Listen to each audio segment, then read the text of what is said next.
All right, select board meeting for Monday, October 18th at 6 o'clock. Members of the select board in attendance, Mr. Deedy, Mr. Fox, Mr. Moglen, CAO Steinhardt, and Administrative Assistant Robin Soul. Good evening, folks. We're going to start off with the Pledge of Allegiance. David, could you lead us on that? Allegiance to the flag of the United States of America and to the republic for which it stands, one nation, under God, indivisible, with liberty and justice for all.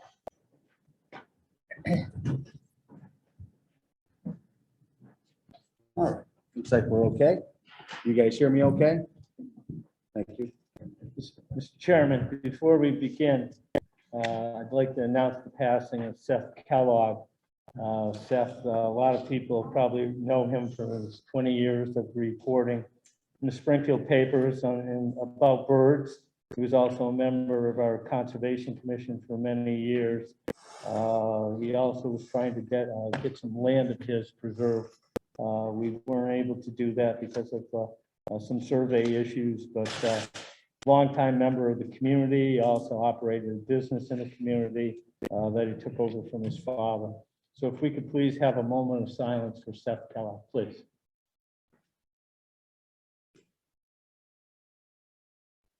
Thank you.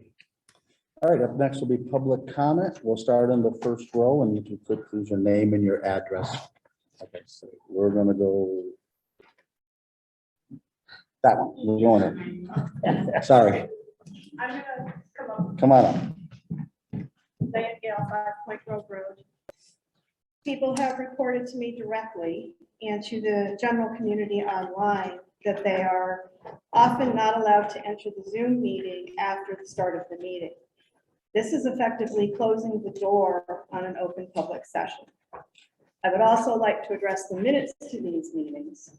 Often they refer us to the video recording instead of actually making a written recording of the discussions. I need to inform you that those video recordings do not clearly pick up the audio from even the first row of the audience. The live Zoom audio doesn't pick up the audience very well either. That's why I've come up to the audio to speak. Both of these issues need immediate attention so that they don't become known and continuing open meeting violations. Which leads to my next comment.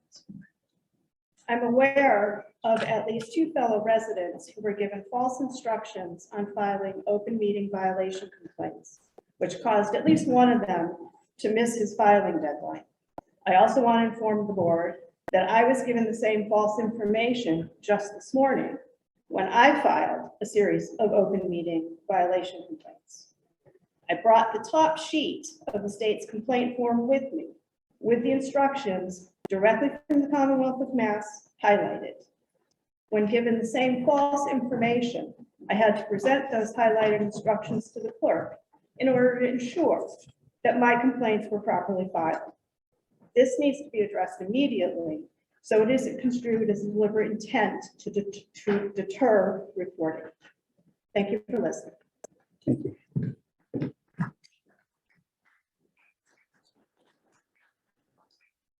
Michelle Pratt, 152 Berkshire Ave.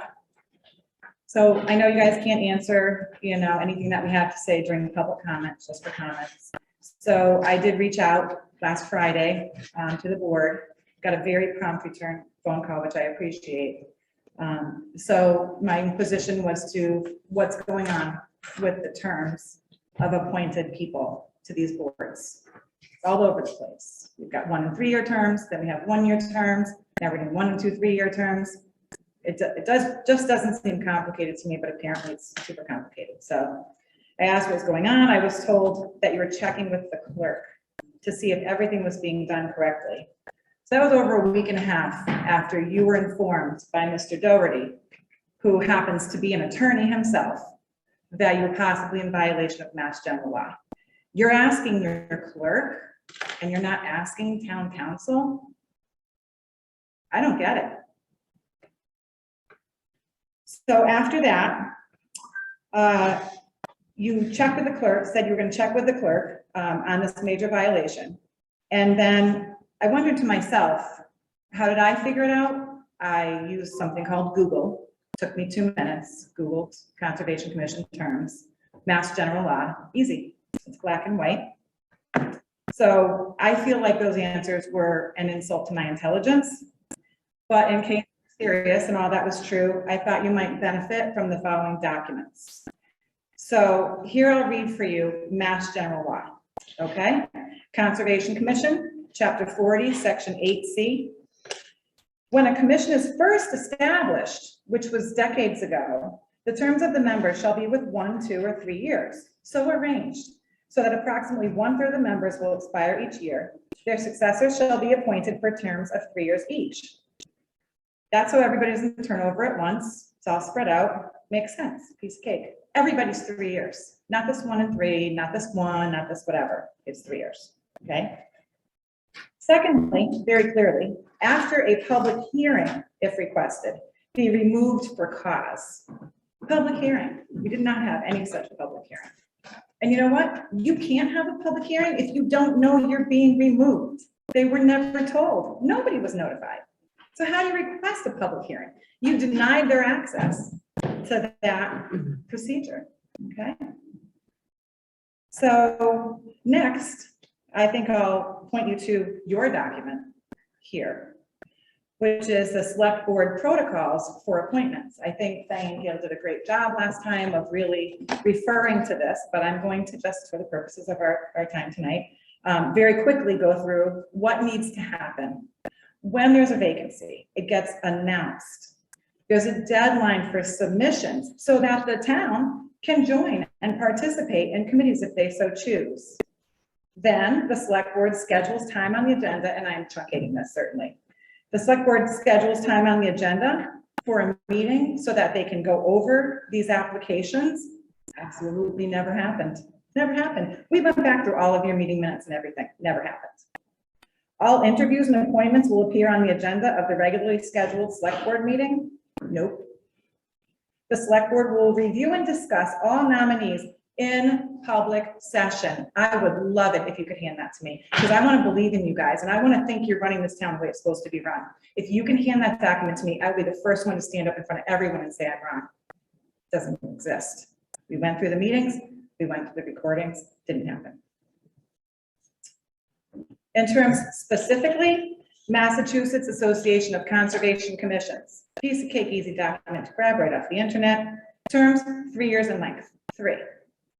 Doesn't say whatever the select board itself chooses, it's 3 years. The tasks of this commission require a great deal of study, learning, thought by its members, who become expert by patience and work. Appointments to a conservation commission should not be taken lightly. The overriding factors governing appointments should be a candidate's interest in doing the conservation for the town, open space, wetlands protection. Since this goal requires a continual firm commitment to conservation, persons who have no conflict of interest and who relate well to others should be selected. That's not coming from me. That's coming from NACC. You appointed someone in current violation, and I already went through that last meeting. You guys can find it on YouTube if you want to look at it. That needs to stop. Marissa's Agricultural Commission term was not up by the 3-year Mass General Law until December 3rd, 2022. Her Conservation Commission term was not up until October 2nd, 2022. Dennis's term on AgCom was not up until 2023. Although Chris was up, his term was up. That was one you guys got right. He was the chair. His peers on that committee appointed him as the chair because they believed in him. They knew him to be fair. They knew him to try to do everything that he could do for the people of this town so that we preserved our natural resources and yet could work with people so that they could get their houses built and they could get things done on their land. Not only that, they also thought so highly of him, they put him on the Community Preservation Commission. And guess what? Those people thought so highly of him, they appointed him to that commission too. That speaks volumes about this man, who he is and the work that he does. And you pulled him off those boards, you gave him no chance at a public hearing. to defend whatever reason and rationale you guys had that you worked out behind closed doors, because again, it was never done in public session. Given these facts, these blatant and egregious violations of Massachusetts general law and your own protocols, I call on this board to reinstate Marissa, Chris, and Dennis. Furthermore, from here on out, to do things according to the law, the town bylaws, and your own protocols. That you don't appoint Kevin Solik, he might be an awesome guy, maybe he'll do a great job on the commission, but it's wrong. It's an ethical violation, and I already informed someone that I would be filing an ethics violation with the Attorney General. So as much as this may sound like astounding to the general public, I think they also need to understand something. You all have not notified the very boards and committees you pull these people off. Nobody's notified conservation. No one's notified agricultural commission. They don't know they lost their chair. They don't know they lost their members. They don't have any plan for like training these people because they don't even know what happened. Poor Bob Muha, who got appointed to AgCom, couldn't even come to the meeting because the chair of AgCom didn't have his contact information because you never told him. I mean, I don't get it. Like, I don't envy you. I know your jobs are really hard, but guys, come on. This is basic. So I think this town deserves way better. I think from here on out, things need to change. And if you need any of these documents, that you can Google them, or I'd be happy to provide them for you. But I would like to see a system of transparency and honesty from you guys, and I want to see you follow the law. Thank you.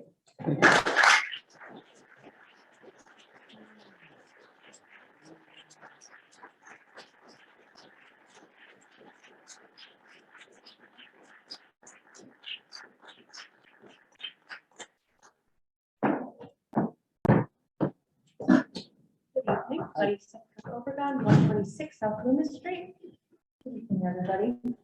So it's been 3 weeks to the day today since we were seemingly arbitrarily removed, Chris Pratt, Dennis Clark, and myself from our respective positions. It's been 2 weeks now to the day since the last select board meeting, when several members of the public raised questions and concerns as to what had happened. It's been a few days now, nearly 5 days, since the Agricultural Commission meeting of last Wednesday, when I know Chairman Bert Hansen submitted formal inquiry as to why these decisions have been taken, because as Michelle referenced, there has yet to be clear communication as to why those decisions were taken. Mr. Fox, when I met with you one-on-one, you mentioned a change in direction, which I understand, but what is that direction? You've mentioned that as well in press articles. What is the change of direction that you guys are deciding? You are affecting public bodies that belong to the people of Southwick, these committees, Master Plan Committee, these commissions, CPC, they belong to us, they belong to you. Therefore, we deserve some answers. What is this direction and how are you deciding it? How are you determining it? What factors are you taking into account? Are you taking our interests into account? Because from the vantage point that I'm at right now, I have no idea what that is, and the people don't know what that is either. So please, I know that you can't answer these in public comment, but I implore you to make some sort of public statement, dialogue with us, have an open meeting of some kind. I know those are controversial, but some open meeting of some kind to communicate directly with us. The people are asking and they are listening. This is your opportunity to create accountability and transparency. You yourself, Mr. Fox, said in an article, you serve at the pleasure of the people of Southwood. I voted for all of you. We've elected you. Apart from the electoral process, who else do you answer to? The Attorney General, who do we have to go to beyond you guys to get these answers? How long will it take to get these answers? What is the direction? Thank you.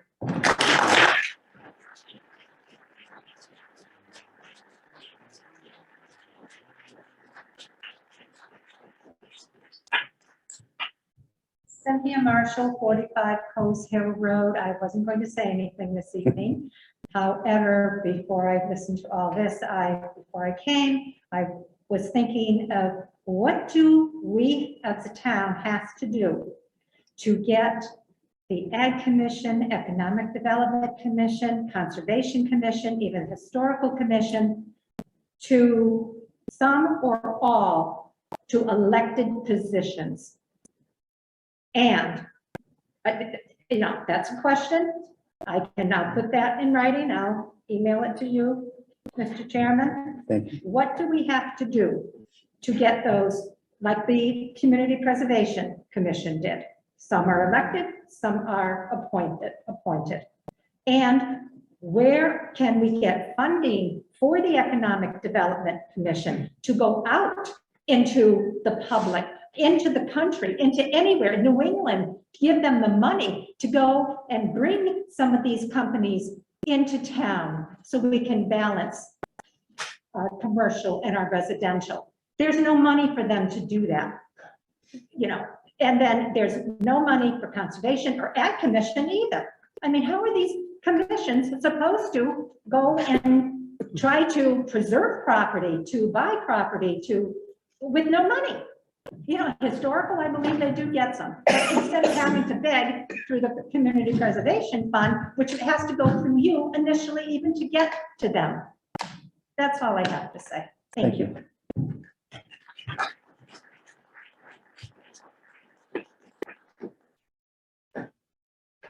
City Sherry, 91 Granville Road. Good afternoon, everyone. It seems that transparency doesn't exist to a lot of us. We've all made that pretty clear. And we really want everyone to have good communications. We want everyone to understand. We also want to understand your position, your side, everyone else's side. It seems like there's just walls between all, you know, just all this, all the commissions, everything. No one's communicating. And it all ends with you guys. You got to talk to us. You got to talk to the commissions. We're active citizens helping the commissions. We don't even know what to do when you guys tell us that there's a new direction. Don't tell anybody what that direction is. So that hurts us as much as it hurts them, as much as it hurts you. Because in the end, you guys are going to be the ones that get blamed because we're not getting communication. And as much as we don't want this divide, we want you to speak to us. We want you to help us. There is one thing that I would love for you guys to take a moment at some point tonight, look into. It's called Microsoft Teams. I've actually been pitching it to Agricultural Commission. It's something that you guys can all branch out to, and it will also let you document everything. It'll let you talk to each other, and it'll literally let you what things you want people to see, specifically even the public. So now everyone has a vast communication. I know it's a digital age. This is just, it has to happen. We need open communication, and if that's what it takes to get there, I would love to see that even happen, because it could even replace Zoom, because it has open conferences, open meetings between boards, between the public, between everybody. And the funny thing is, not anybody in the public even has to pay for it. You have a free account to look into anything. It's almost like free. It's free to everybody, except obviously the person who has to stock, because I'm personally stocking a little bit of accounts for the agricultural, because I want to see communication happen. It's just, we need it. In this day and age, information gets blown up on the internet. That's just fact. You could say one thing, it'll be used against you for life. And Russ Fox, you have just witnessed that when it came to the reporters taking your comments. I mean, one word can, obliterate everything you stand for. You gotta communicate. That's all we ask as citizens. Communicate, please. We want to understand, we want focus, and we want to all work together. This is a good community, a great farming community. I would love to see that come back. I don't want to see it all demolished and we have paved roads everywhere, paved lots everywhere, and we lose all of our beauty and we lose our identity. This history is so awesome. 250 years, we just celebrated that. Do you want to see that all plowed down? I don't think anyone wants that. So please communicate. Let's see a direction. I know we have a master plan, but we need input from everybody, not just one side. And we just need it. So please, communication, we want it. And we're all open to listen. We've just said that I don't know how many times. We're open to it. We just need something. That's all I got to say.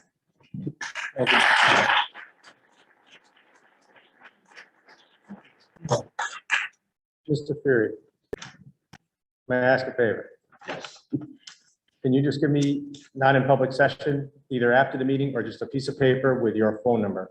I would like to have a conversation with you in regards to what you just discussed, because I just want to let you know that there's been thought process around that, and I just would like to go into greater detail with you. Okay, thank you. Anyone else on row one? Row two?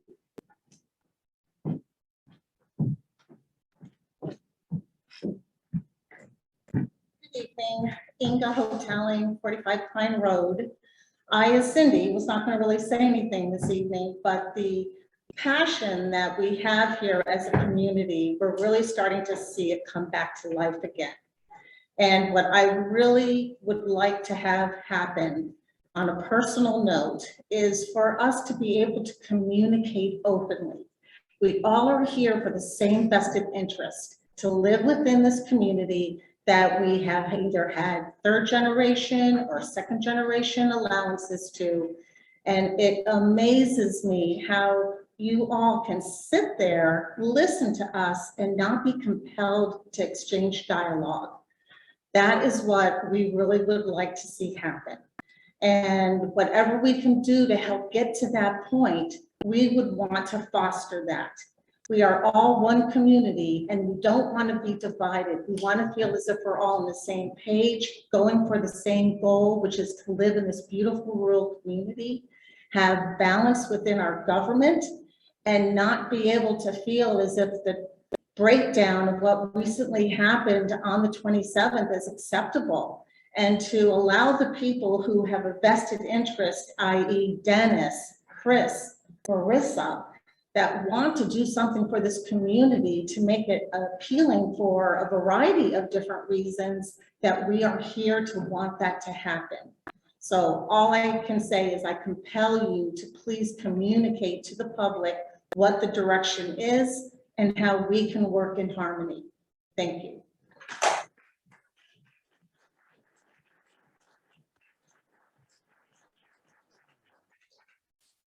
Anyone else in row two? I asked you back, I was thinking that for all random. I asked you back in June what your vision was for this, with this community, in light of you had approved Carvana coming in here. And that scared me to death, because I can't imagine one good thing they would have done for this community, and that's what broke this community. And you ought to apologize to this town for doing that. And then you should, one thing you should do is start communicating with us, because you are not dictators. You can be voted out. We are the boss too. Thank you. Thank you. Anyone else on row two? Row three? Row four? Go ahead, sir. Hi, Kevin Solek, 230 Granville Road. I just wanted to address everybody. I'm one of the newly appointed conservation commissioners. I know there's been a lot of controversy under that, but I just wanted to say that I've grown up in this town for 35 years. My family has had a farm there, and I know there's been some accusations that I don't have any, like, how I'm gonna want to preserve land or maintain Southwick's integrity.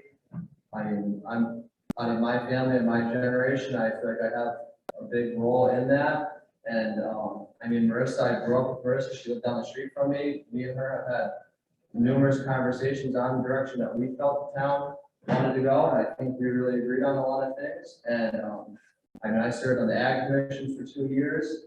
I volunteered my time on constructing the community garden and the tractor rallies. And I think that there's been a picture that's been painted towards me. Maybe that's the wrong way. And I'm just here out of my own time, I'm here for transparency. And if anybody ever has any questions, I'm available. My email's available at the town hall. And I'm just here for people. And I guess I'm just here to be here to serve you and make sure that everybody is on the same page. Thank you. Thank you.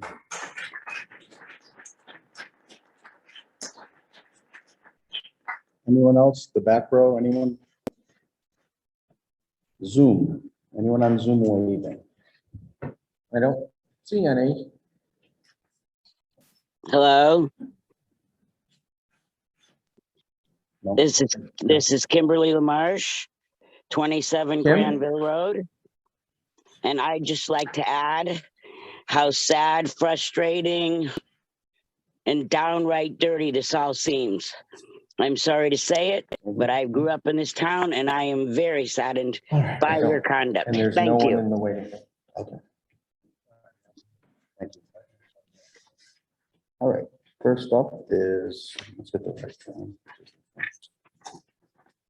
Okay, we did that. We did the public comment. Acknowledge payable warrant 2209B dated 10/5/2021 in the amount of $265,539.88. Carl, is that just payroll? That's, well, no, that was That's payables. payables. I'm so sorry, payables. Okay, Okay, next one. Regular bills. regular bills, which just seems kind of low. Yeah, there's no debt service, I don't think, on this one. All right. Utilities, Yeah. insurances. Acknowledge payroll warrant 2210 dated 10/12/2021 in the amount of $235,464.83. Minutes for open session dated 10/4/2021. Russ Fox will make a motion to approve. Doug Mogul will second. All those in favor, Joe Didi, aye. Russ Fox, aye. Doug Mogul, aye. Executive session minutes dated 10/4/2021. Russ Fox will make that motion to approve. Doug Mogul will second. All those in favor, Joe Didi, aye. Russ Fox, aye. Doug Mogul, aye. Now I show it's 6:05. Dick Brunel's LMC related to stormwater ARPA funds for weir gates and batter boards. Come on up, so.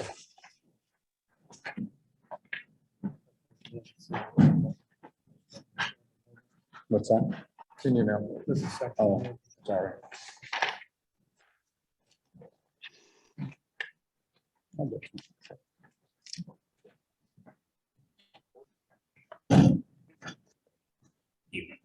Good evening. Just project, Mr. Brunel. Yeah. Talk about it. Folks on Zoom can hear You have the same papers, correct? The request for funding the rear gates on Yes, Berkshire Avenue. the aged wooden batter boards. Yep. I'd like to see that done as an ARPA, under the ARPA funding. Okay. It's, I estimated, I upped the estimate, it was originally, we're looking at 200,000, but the way, and it's strictly an estimate right now. No, I because understand. Prices keep going up. Oh, I do. Yeah. Yeah, so right now it's 230. It's, I think, a good number. That includes installation, procurement of it, assembly by our contractors and whatnot, and rent shipping costs. Yeah. It used to come from, just for FYI, they used to be built in Orange, Mass, and now they're built in Canada. So that kind of added a, because they closed the facility, they got Canadian facility bought the Massachusetts one and then shut it down. Of course. This would make it a much safer. Safer, it also allows us to, one thing you can't do with the wood boards, they're fixed panel, so you can do this, they have an opening down below. They have to be bolted together, otherwise they leak like crazy, which is what happened with the ones that are there now. They've rotted out, and we've got plywood behind them to just seal it as best we can. But the advantage of the weir gates, just like the ones we have on Canal Brook, and we can open the bottom so you get that yucky water that's at that layer, and raise the top, so you could do this or you could do this. And that's what we had to do, by the way, for Hurricane Ida, was we actually raised the ones on the canal, the tops of them, because it was all coming back into the lake. So we were, we were not getting rid of any water. We were taking on a lot of water. Same thing happened at Great Brook. It was coming in, not going out. So that's the need. It really helps us with flood management in big storms. And it was, by the way, it was recommended in reports that go back, studies that have been done over the decades on the lakes. And it was to either put flapper gates in there, which is an older technology. Water can only flow one direction. And the advantage, again, of the weir gates is you can control which way the water can flow. And this is probably a one and done. We do this. One and done. We're good for a long One one. and done. That's our lifetime. Yeah. The other one's Just working like, out, just like what we put on Canal Brook. and that's working fine. That's working great. Great. Super. And this just assists. It doesn't help with the lack of dredging of Great Brook. Right. This is a prevent It's not, doesn't fix the long-term problem, which is we've been trying to address, is getting federal funds to dredge both Canal Brook and Great Brook, and those are in the millions.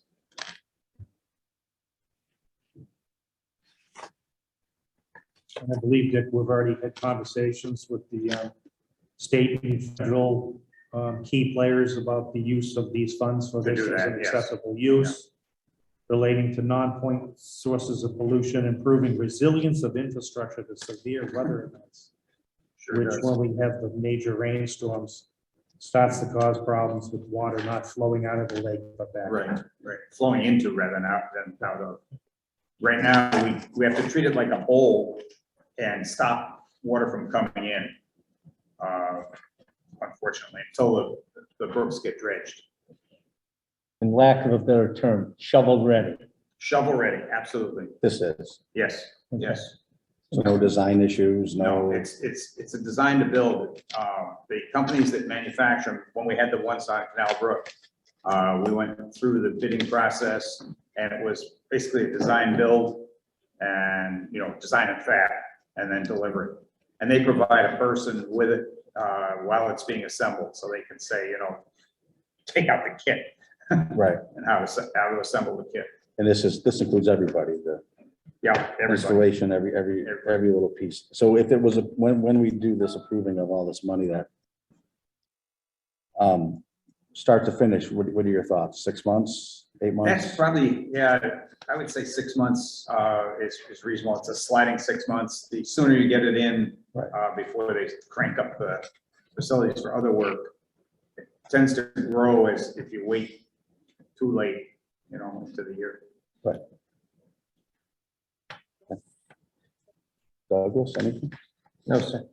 I think it's a potentially a good use of this, you know, at least some of the ARPA funds, potential with other funding sources. Obviously, this is a great pond that belongs to the Commonwealth. And does, but- between the state and the but feds, it- they've abdicated their responsibility to hold up their end, much like Yeah, we're on the hook for the alum treatment as well, which we did. Right.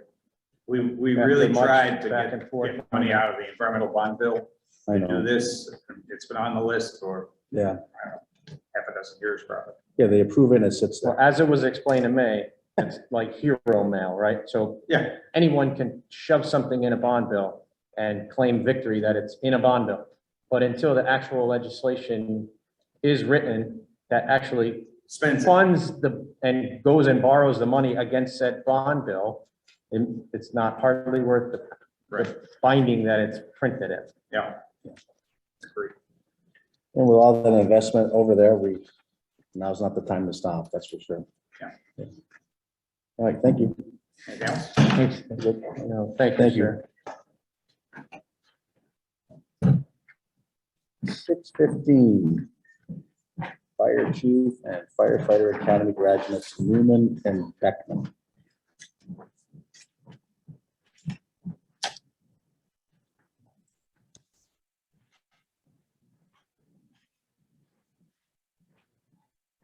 How are you today? Yeah, good. So, So I'm just gonna start with, I was a little surprised, that was your truck in the parade?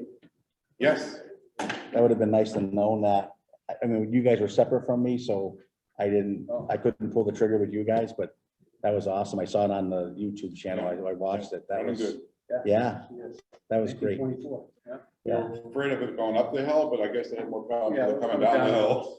Drinking was an issue. Oh, it's no Yeah. problem for the fire truck. It was the people in front of the fire. Fire truck. truck, Got it. Yeah. The band ran good. That was great. You finally got it wrong.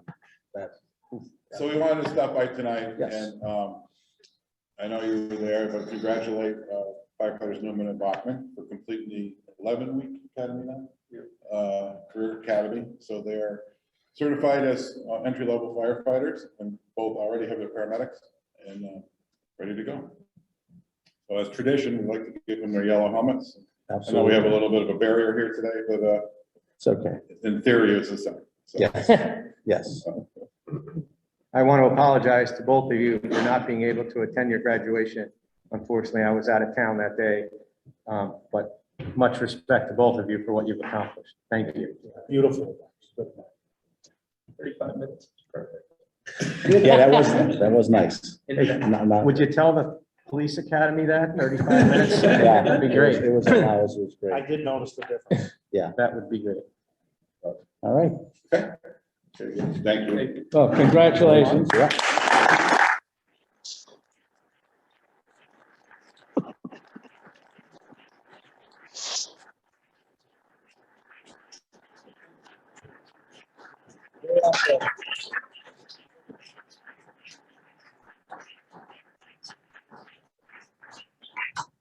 Chief, they have to stay 5 years though, correct? What's that? They have to stay 5 years? 25? Yeah. Thank you. Thank you.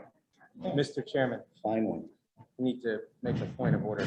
I noticed during the public comment that there was a person named Kim who was lighting up, but we could not hear her. Right. Is there a public comment? Hi, Kim, you there? So Yes. for some reason, we cannot hear her. But I do want to see if we can't figure it out how to recognize her and get her comment. But Can she type her comment under the thing and then we can say I it? haven't heard, is there anyone else on Zoom that could just say something, even Lisa Anderson? I could hear Kim talking. because they definitely can hear us. We did ask before the meeting. We can hear you. We could hear Kim speaking as well. Oh, yeah. Dory, can you hear us? I can hear you, yeah.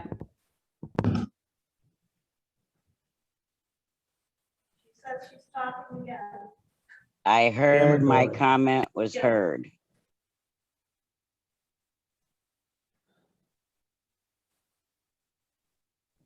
We could hear you on Zoom, Kim.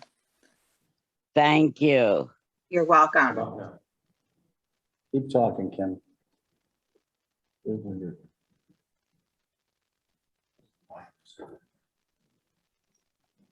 Kim, Yes. they're trying to test you. Speak again. Hello. Whoa. Unless I was yelling. That should be more better. Kim? Yes, it's more better. Thank you, Kim. Apologies for the technical issue, but we'll solve it now. Go ahead, Kim. Yeah. Thank you. Public- Are you ready? Yeah, Now we're not sure. yeah. No, I'm just kidding. Yes, we're ready. I unfortunately am saddened and frustrated by the actions of our elected officials. I wish that they would be more transparent and more communicative, as others have said. And it just saddens me that the wonderful people of town that I know have come to this. Thank you. Thank you. Goodbye. Kim, what's your address for the record? 27 name. Granville Road, Southwick, Mass. 01077. And your last name, please? LaMarche. Should have known. Thank you, Kim. Thank Is you. anyone under public comment on Zoom that we didn't get to that might have been trying to wave? Okay.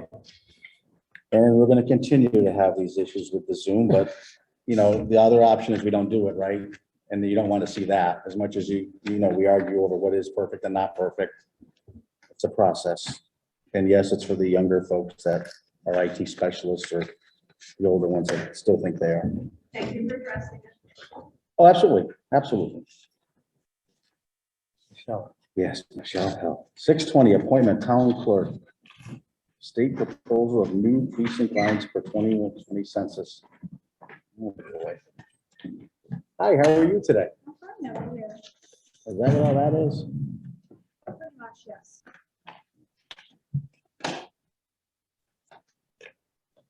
We don't have a say in any of this anyways, do we?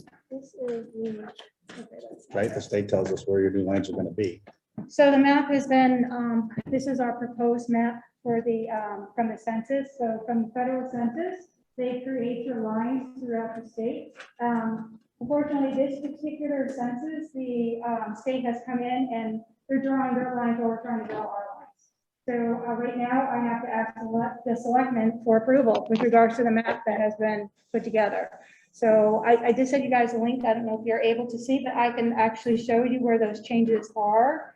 At the end of the day, the changes that they have presented to us doesn't change the overall state in the Senate and the House, our Correct. section. Right. However, I brought the maps from the 2011 approval map to the 2021, and both of them have changed. Okay, so on the Senate side, their proposal is that they're going to be moving us out of District 2 and going into District 1, which means now we're being swallowed with regards to the attention from our senator. On the House side, we went from 3 to 10 towns and cities. So now our House representative will have more work to do. So, but nonetheless, the map that is proposed for Southwick does not have any bearing on that, meaning that there are other towns and cities that actually have lines through their town and cities, which making them split, which is causing problems. Southwick is not in that position. However, the changes are from the map from 2011, which came from the 2010 census, to the proposal for the 2020 census, is that we are going to gain some off of South Long Yard Road into precinct 3, and we are going to,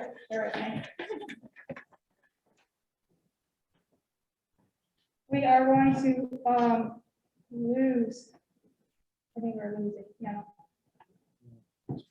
Michelle, We're losing in precinct 2, going to precinct 1. Right. So you guys have the maps that I. So I sent just you want to guys. be clear, Yeah. and because I was reading some of this before the meeting, Yeah. and I just want to just make the point that there's a couple things at play here. And I don't want, I know I got myself confused, but I don't want anyone else to get confused. And if there's questions, we can potentially address them. There's a couple things afoot here, and you may have seen some of the news that the Senate and the House are redrawing district lines. Correct.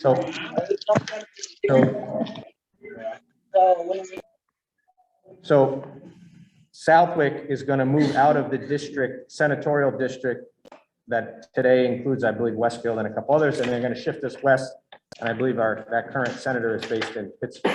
I'll be glad to share this map for anybody who would like it. I'd be glad to share. And the other thing is, and so just because it kind of turned into a run-on sentence, our own precincts, other towns, as part of this redistrict, and you can just give it out. I can get another one. I'm doing the Zoom thing. Oh, other towns lost parts of their own towns are going to be split into different senatorial and House districts.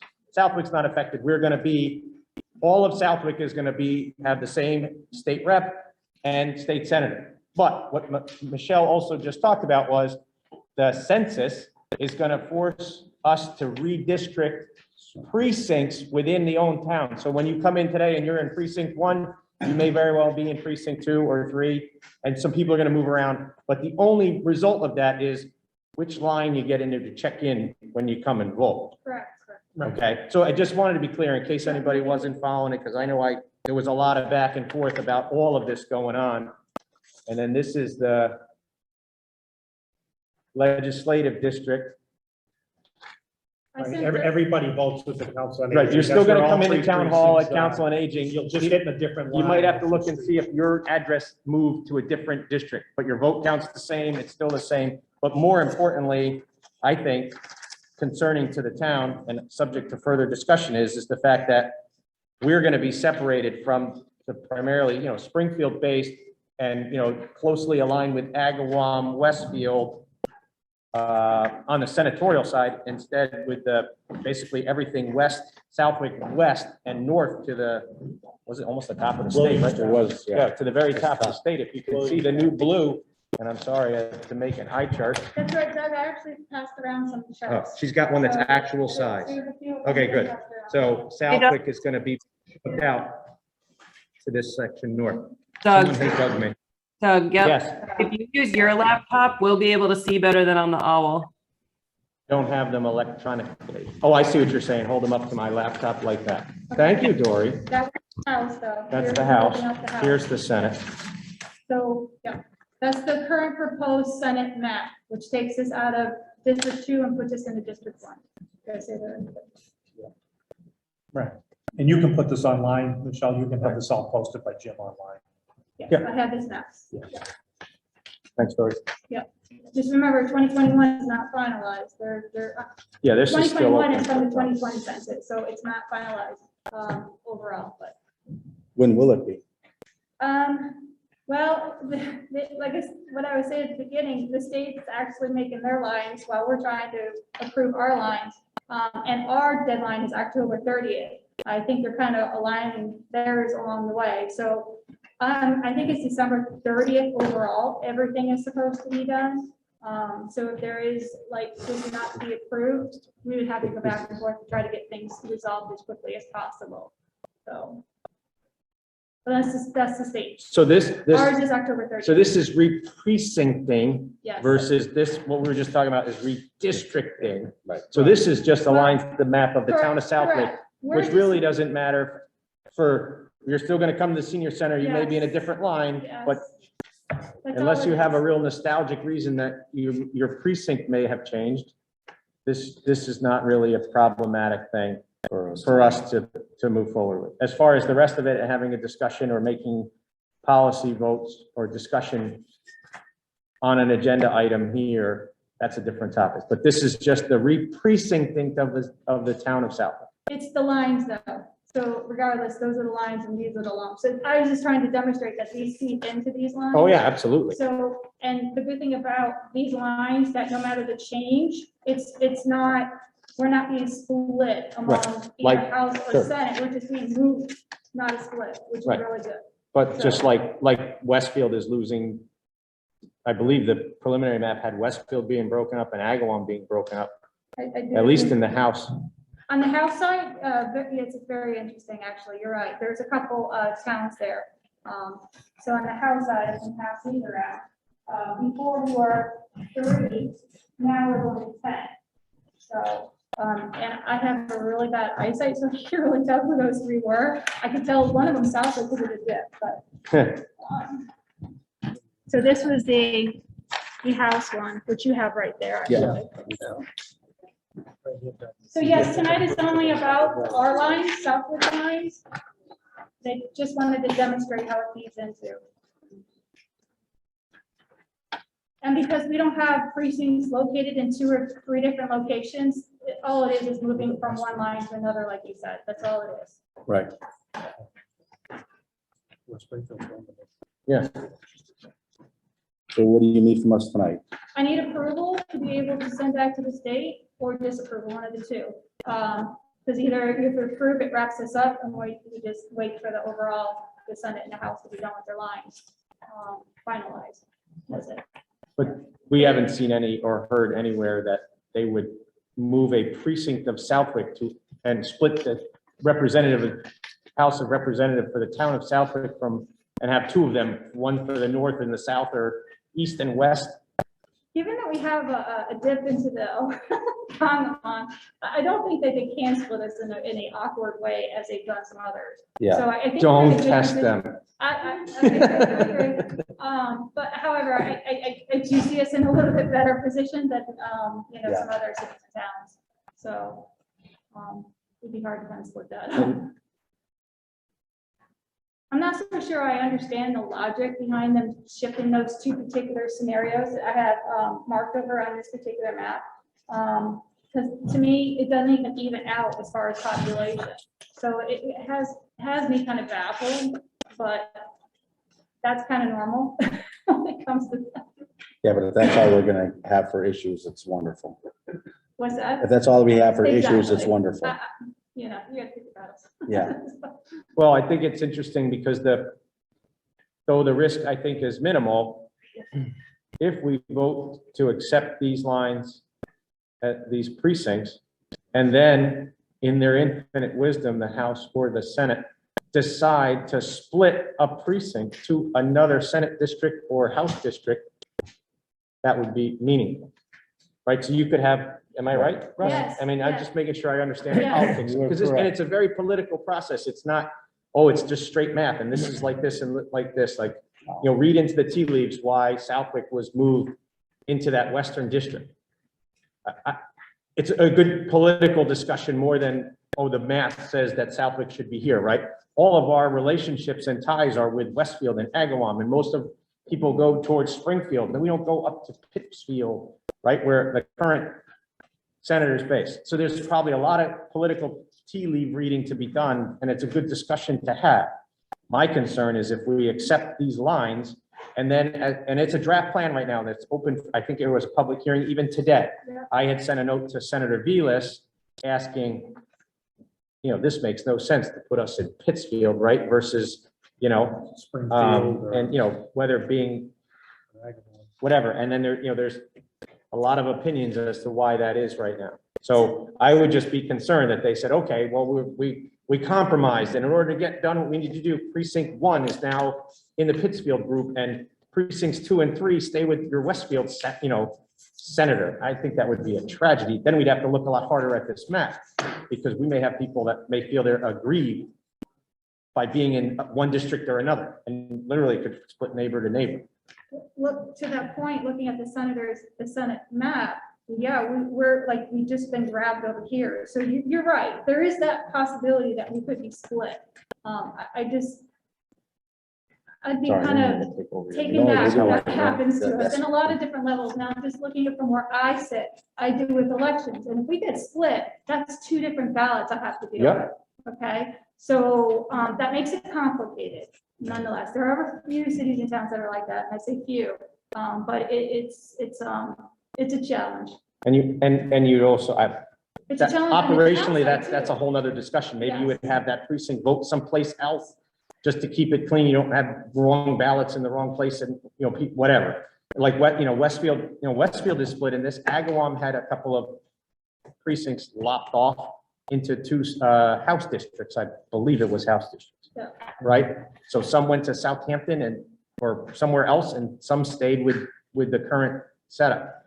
Again, I don't know why, but it's kind of, that would be risky then for us to just say, okay, whatever you're doing here is fine. If they're moving chess pieces and they're still moving and we didn't. So we can wait. I think we can wait at least 1 week to see what comes out of the public comments and if there's an updated draft of all of these maps. And if we get pushed back or it stays the same, and then we can go ahead. But I do feel your pain, and I appreciate the conversation we had about this issue and how it applies to redistricting and re-precincting and how that could be complicated. For us right now, it's not, but if you were in Agawam and they moved your district line 1 block, you could end up in a different different senatorial district. Yes. Right. Yes. Absolutely. Especially for the person running for office. He might not be in this district. Correct, yeah. So Or even is a person running for office could find themselves not living in the district that they were looking to run, for example. I'm just saying, I don't know if that's the case, but you could see some of the stuff that goes on. Right. I agree. It is complicated, but it's interesting piecing it all together and understanding the flow. So it's completely up to you. I have until October 30th to get the final to them. However, if there is to be any changes, we have to be, or disapprovals, those have to come a little earlier, so there could be a new sketched map, I guess is how you want to say it. So we can still get that final approval by October 30th. Yeah. So if you vote that you don't want them to touch it, they're gonna touch it anyway. Exactly. They actually made that very well known. It's like, Yeah. it doesn't matter, bring it over. Bring it back. We're gonna give We'll you a really screw process, you but over we're gonna on do this. it our way anyway. Yeah. So they've made that known. I say we table it for a week. I'd love to. When's our Mr. next- Fox, do you have Both of them, done? Senatorial one or the reverse? the re-precincting Just one? The we districting don't one, have I think anything that's carried on this agenda Oh, yeah, they're discussion. both there. But I think the re-precincting, until they do the redistricting and we're sure we're going as a singular town, I wouldn't touch the precincts and accept anything until, at least for a week. And I don't think we're having a snowstorm next week, so pretty good chance we will be meeting next Monday. So puts us still in the money for that. We would just change one little date on this little document. That's my opinion. He's the chairman and vice chairman. My goal today is just to bring it to you, have you guys see it, let's talk, and then the deadline. So from there, we'll do what we gotta do. It's up to you. I don't have a problem waiting a week. All right, I'll make a motion that we table this till next week. I'll second that motion. All those in favor? Joe Russ- DDI. Russ Fox, aye. Doug Mogul, aye. I'll leave these maps up, so Yeah. those in the audience, if they wish to see it, the map underneath is the current map, the purple and the dark blue. The one that has the red, green, and blue is the proposed 2020 from the census. So you're welcome to look at them later. I'll come get them after. And we'll get Or it posted, tomorrow. and we'll get it posted online tomorrow or the next day. We can do that, but it's gotta be very clear. I'll make it very clear. There's a potential. Oh, absolutely. 20 Yeah, coloring contest by the state of Massachusetts. Real simple. Sounds good. Okay, we are meeting next week? Yes. All right, God willing. This is another item. Okay, As well. So early voting is, so right now there's Senate Bill 459 that has a lot of stuff in there with regards to elections. There's a lot of discussion going on from the Town Clerks Association of what we would like to see in there, what we don't want to see in there.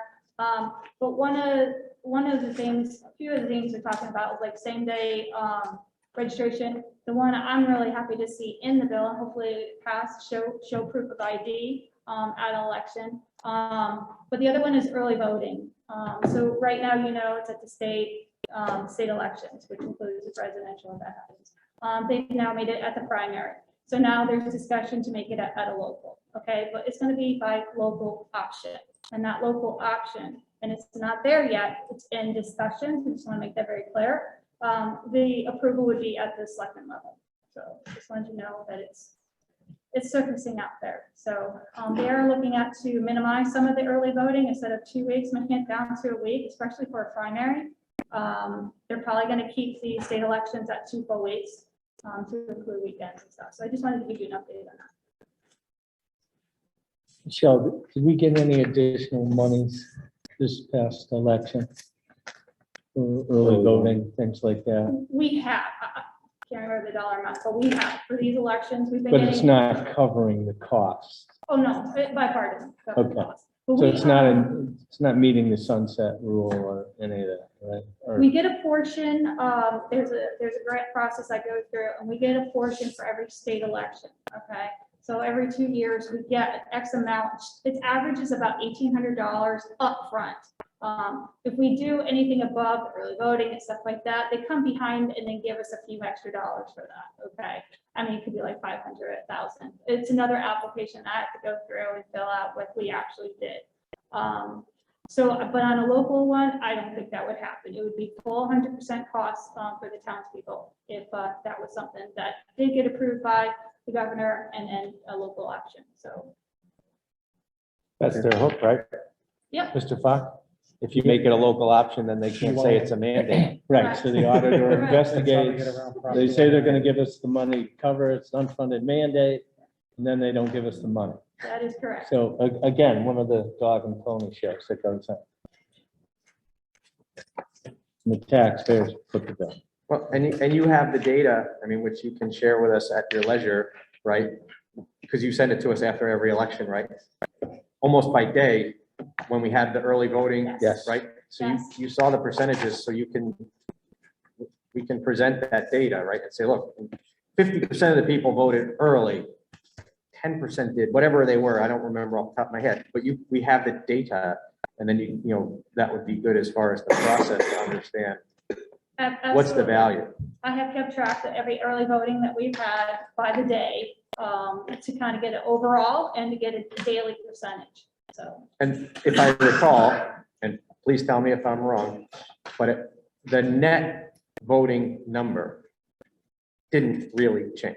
We just spread it out that is over a much absolutely longer period of time, 110% correct. right? So Yes. if 1,500 people came out to vote on election day, Yes, 1,500 people voted in the 2 weeks prior plus election day. this is The correct. voter count didn't really change. We just spread it out. So that's a good discussion to have, to say, okay, what value is derived by having that? And especially during the pandemic, it was, you know, there was all kinds of special challenges around it and everything else we get. But if past that, we have to really look at that and see what do you get for your for your money. And if they mandate it, are they gonna mandate it?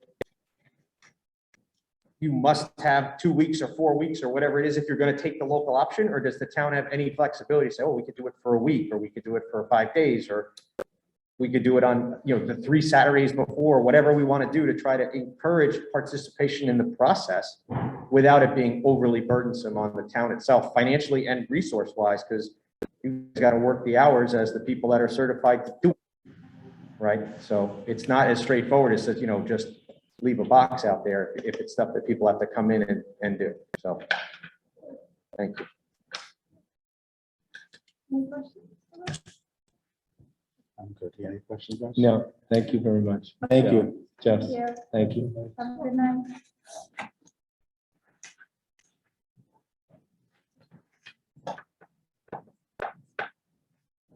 (6:30). Like a planning board meeting. Meeting of planning board members, master plan subcommittees, composition changes. Planning board 6:30 is at 8:30. Oh, I know, we're getting there. Only a half hour behind. Good evening. How are you? I'm lovely. How are you? Good. Make sure you speak nice and loud. I will. Thank you. So we had a discussion at the last planning board meeting about some adjustments to the committee because it will increase the number of members. Figured we'd come back here and let you guys approve that that increase. I don't know technically whether that's required or not, to be honest with you, but we figured it's the fair thing to do. Can't hurt, right? Correct. So let me run through what we propose to do. And I can certainly go over what it exists now, but it's currently 15 members. This would get increased to really 17, but putting me on as ex officio just to break any ties and do whatever else that needs to be done more administratively than anything else. How many planning board members are on it now? 2. Point of order, does that having you make an open meeting violation for the planning board? Because that would be a 3rd member out of 5.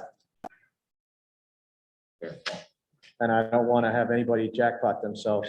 You could always post it as a planning board meeting and run it that way. I thought about it after the meeting adjourned, and I'm like, It's a fair point. 3 people makes a meeting. I think it's a great idea. We just got to make sure we do it legally.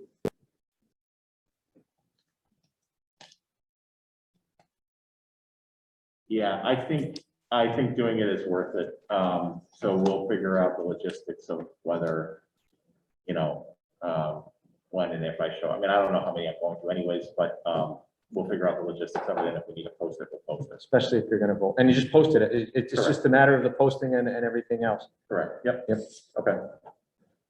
So the changes proposed would be, right now it exists with agriculture and conservation having 1 representative. We're splitting that out so that they each have their own representative. We're adding an additional rep. And myself as ex officio, and then 2 non-voting town high school students to be able to participate in there as members, just not voting members. That's a good idea. Yeah, that's a great idea. You have to get freshmen or sophomores maybe, right? Because it's a 2-year process.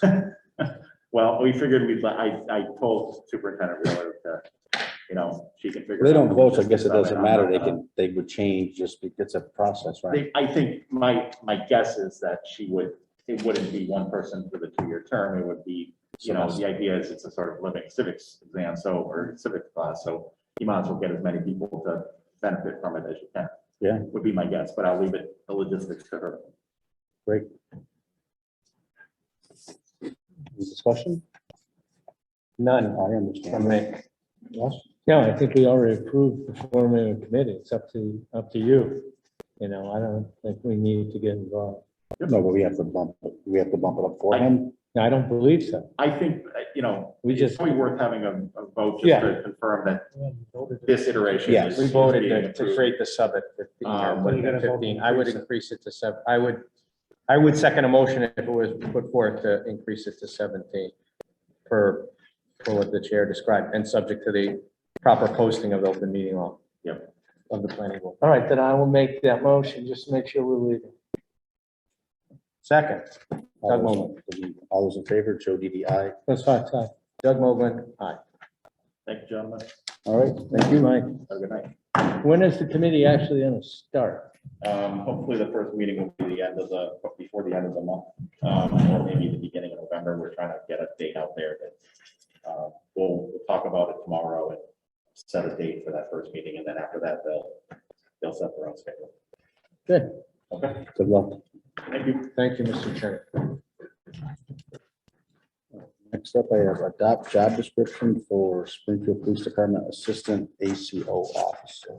Southwick. What's that? Southwick. Yeah, I said SG, what did I say?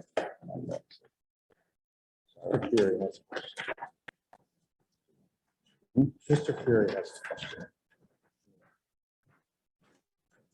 This is the first reading, so. It's not a policy, it's just a job description. done Okay. by Labor We'll get, Council.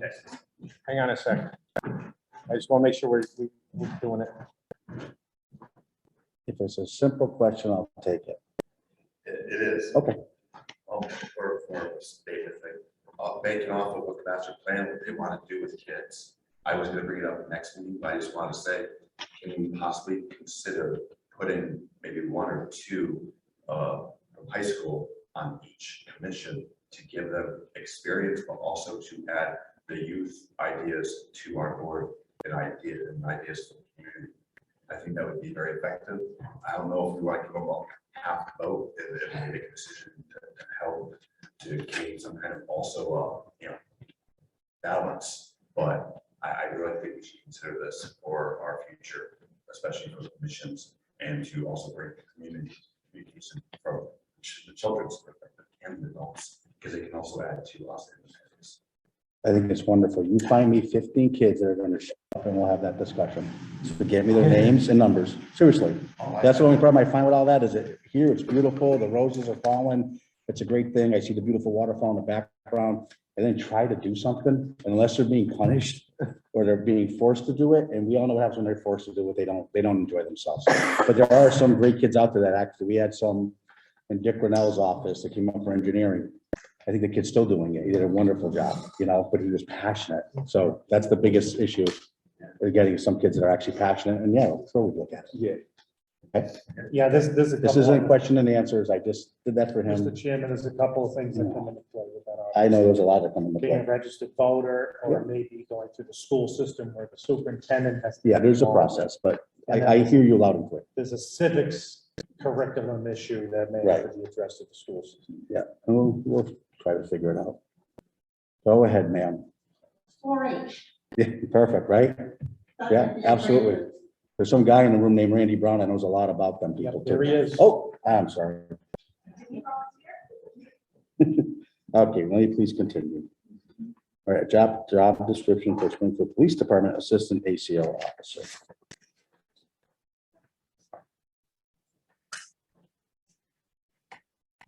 I take it, That was approved by Labor Council, myself and the chief of police, and it's to create one because they only had a main ACO officer, so now Okay. we need to have, so that he can advertise. and we have an opening, I mean, we have. Yes, yep. We have funding, I should say, right? Ms. Fox will make the motion to approve. Doug Mogul will second. All those in favor, Joe DDI. Ms. Fox, aye. Doug Mogul, aye. Trade show, January, I'm sorry, 140 Point Grove Road abatement request. I think Randy wrote us a nice letter about that, Mr. Chairman. And this is the young lady who spoke 2 weeks ago and then sent us a note via email the next day. Yes, she did. I told her she did just fine. Yep. Yeah.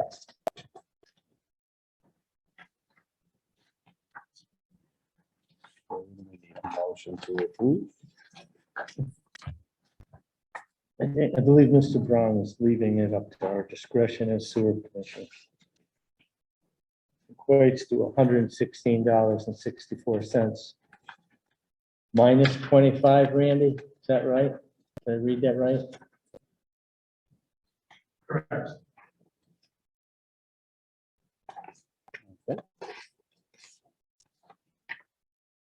And this is the same one we did not grant last time. Right, And we had put a policy in place, we did.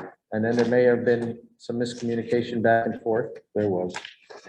So But it appears that it's more accurate this time all the way around. Looking at her stuff, you know what I mean? yeah, I mean, whether she has the new meter and you can see when she used the water. Yeah.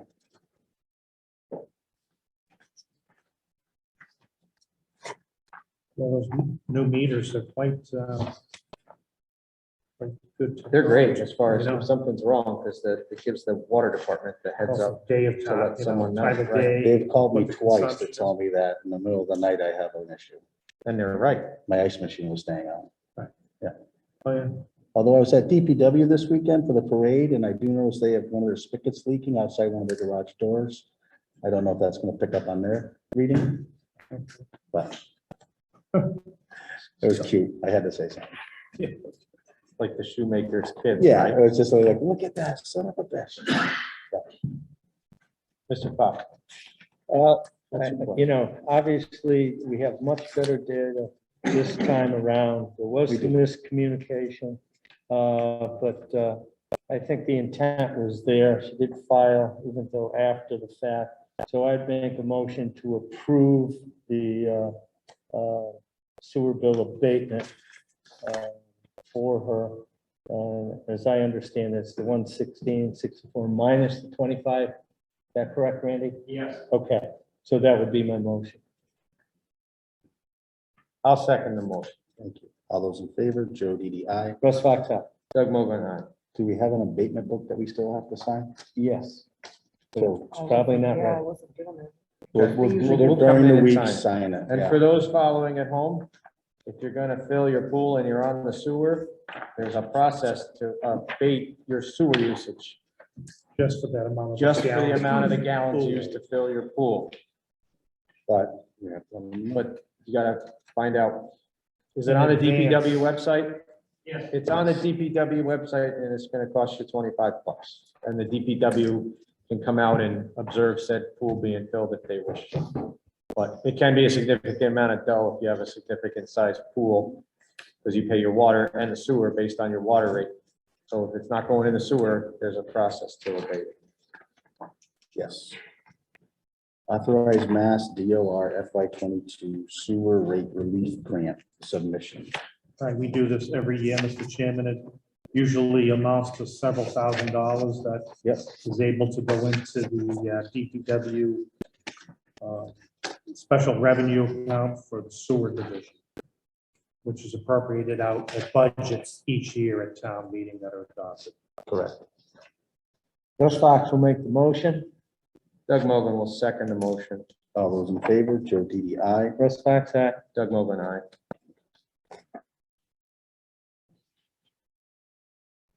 That's all I see there. Then it goes to new business. Political canvassing and signatures at transfer station. Policy discussion. Mr. Chairman, I was called 2 Saturdays ago, maybe 2, 3, by a gentleman who was collecting signatures for a petition at the town transfer station. And he was asked to leave. And I did inquire with Carl and who brought Randy Brown into the discussion as the DPW director to see what policy, if any, we have regarding that. I know we've had political signature gathering or petition signature gathering and handouts and stuff either at or in front of the transfer station. And my concern to Carl was that we are, whatever the policy is, that we're just absolutely transparent and consistent on what we do, regardless of content of what someone is there for, and whether there's state law or state rules, if it's a public, if that's considered a public space, if anyone can go there, the town has very little flexibility to say you can't, short of it being an absolute safety issue, which we also have to ensure. So I wanted to bring this forward as an agenda item.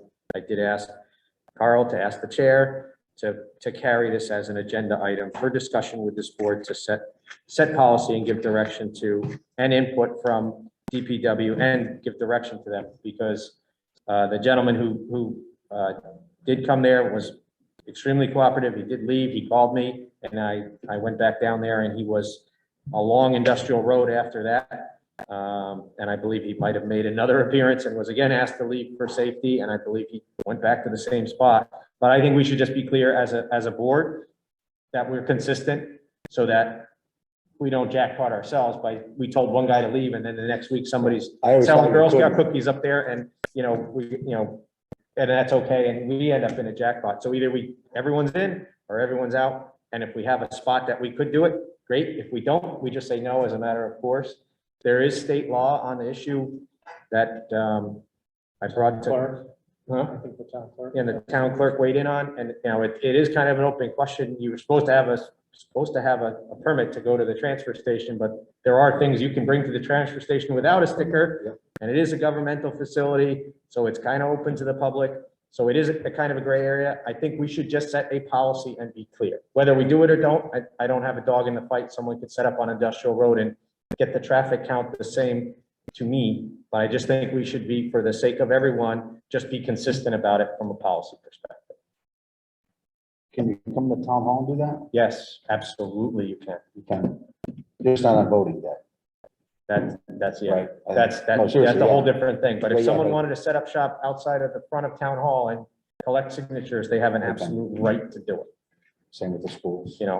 Unlike private property, like in front of the grocery store, they Right, can say right. no, Right, they whatever, get and they usually let you do it anyway. Yeah.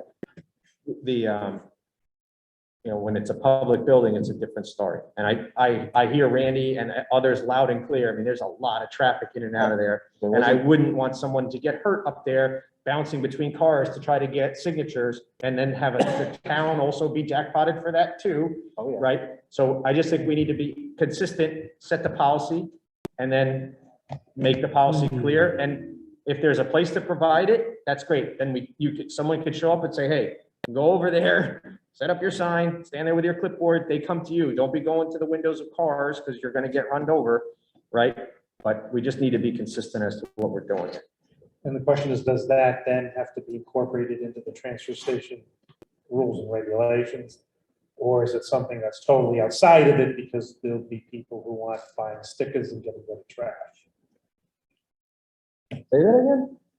You can have people going up there just for this purpose who don't have a transfer station sticker. So even if you change the policies or the rules and regulations for the transfer station, an individual may not know that, because if they don't buy a sticker, they're not going to know what those rules are. Right.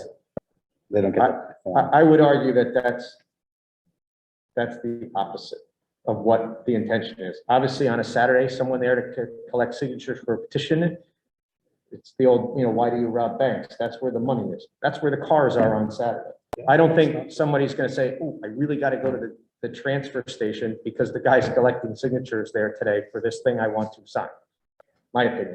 But I think that people go there to collect signatures or hand out leaflets or whatever, because that's where there's a lot of population of the town going through there that day. So discussion. I've put kids out Please in front, include- I've put kids out in front collecting money for fireworks on the main road there, but not up at the transfer stations. I thought it was too dangerous to be up to.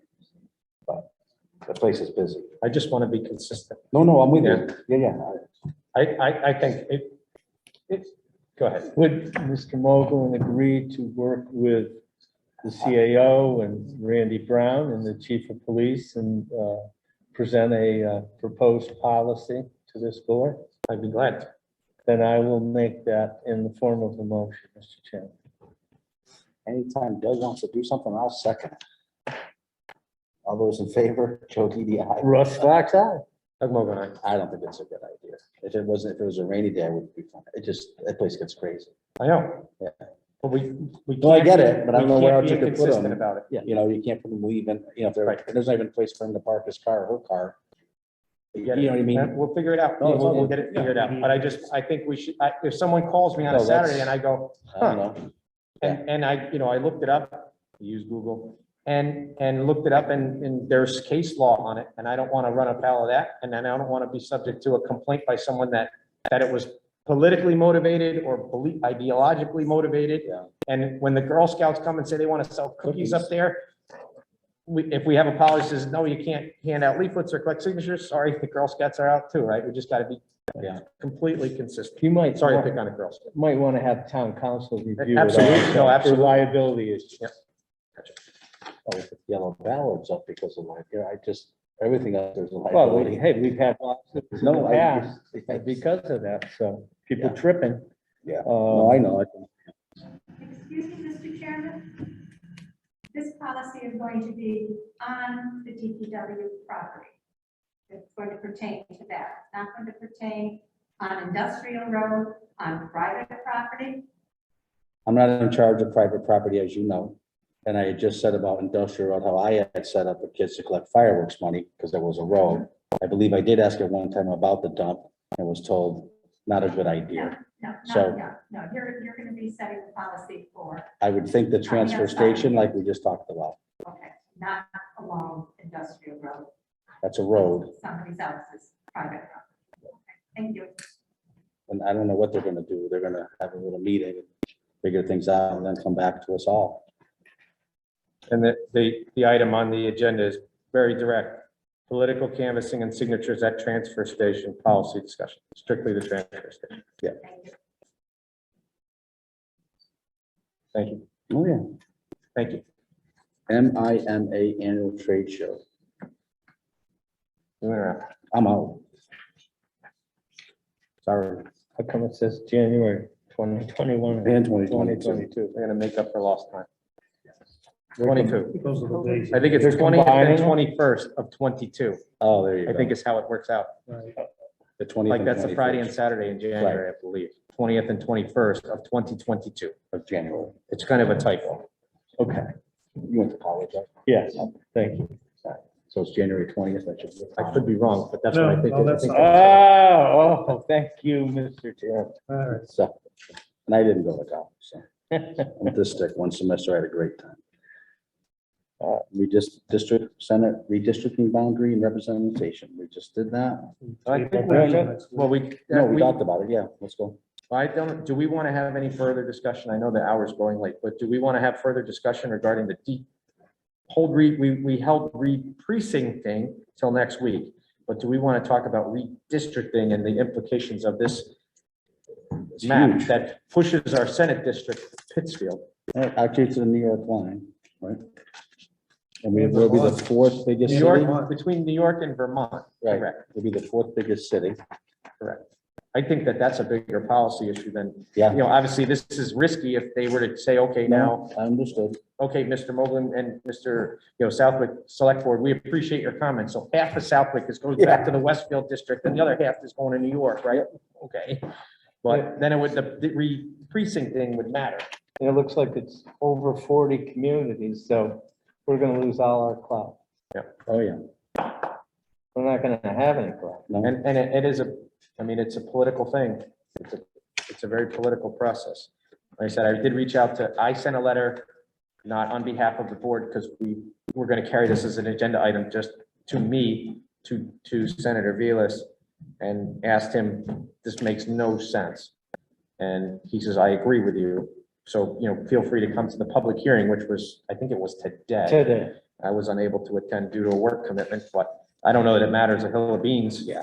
Right? But I do want to take a position from the board that we would either like to keep it close to where we were or stay with Westfield and Agawam. Or Westfield, that piece, given all the relationships and stuff we've done, even intergovernmental, Right. intermunicipal agreements we have with Westfield and Agawam for various services and stuff, that would be a little messier if it's split, the representation is split. Well, would you like a motion that we submit that we are opposed to this proposed change in the senatorial district, and that we would like them to consider keeping Southwick in, what is it, 2? Yeah, I think is it first or second hand? I think we're second. Second hand. Yeah. And make that official vote of the select board.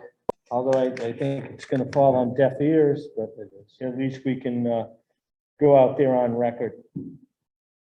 And you're absolutely right, Doug, absolutely right. We have all these agreements with Westfield and Agawam and, working relationships. We're entering into an agreement for regional dispatch with Westfield.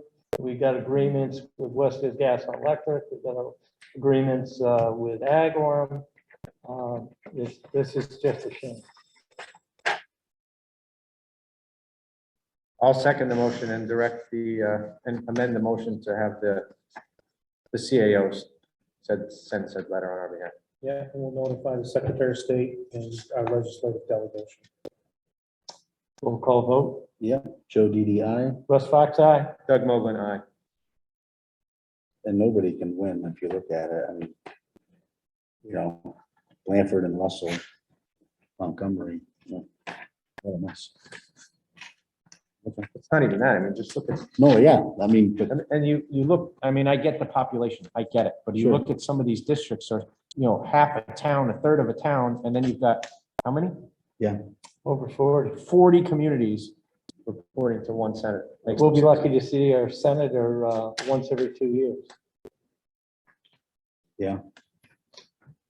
You Yeah, will 'cause see, you you won't will get him on a see. Friday afternoon on his way to the Berkshires. He's already in the Berkshires. Right. Especially with that stuff, so. Okay. Anything else under new business? One thing. Oh, let Carl go first. All right. Well, we have, we were provided this citation from the city of Westfield for our, He handed it to us personally.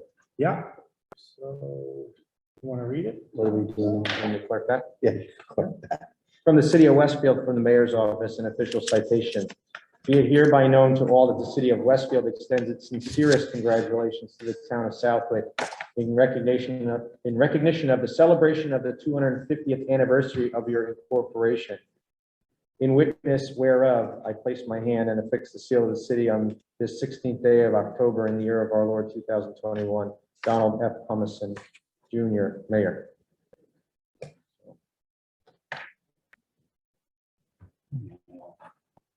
One. Next item, we had the Council on Aging flu clinic today. That drew 100 people. Excellent. So that was pretty successful. Yeah, I stopped them. So if everybody hasn't gotten their flu shot yet, They only have Get one your clinic flu though, shot. right? Hmm? The only one clinic was today. yeah, that was the one that they did. Okay. Okay, and then the next item we have, going back to the earlier public comments, is the town has received 6 open meeting law complaints. Yeah. Through Mrs. Gale. Yeah. And so the board needs to, according to the process, you know, the chair's got to bring the complaints to the members of the public body. And that's yourselves, and you have a number of days to respond to it. It's a process. And you have some different options on how to handle it. And let's see, the body may also delegate this responsibility to an individual member of the board, its council and staff members, but only after the public body has met to review the complaints, which you have the 6 of them in front of you. What do you mean by the public body has to? That's you, you're the board of selectors, you're the public body. Okay. As opposed to other boards and committees. Gotcha. All right, so we're reviewing these now. Yep. Okay. And then you have to make a decision on how you want to address to comply with these. So I assume they go to the attorney. That is, if that's your wish, yes, they would be sent to the attorney. Okay. And I am going away for hopefully a little while. But I will be at next meeting, I believe. I don't think I'll be at the one after that. So you So should probably I designate would another have member. Russ deal with it, since he'll be acting chairman as we move forward here for the next few weeks or month. Do I need a motion for that, or I can just tell him he has to do it? You should make a motion so that the board can designate one of its members. Okay, I'd so- make the motion. Okay, I'll second that motion.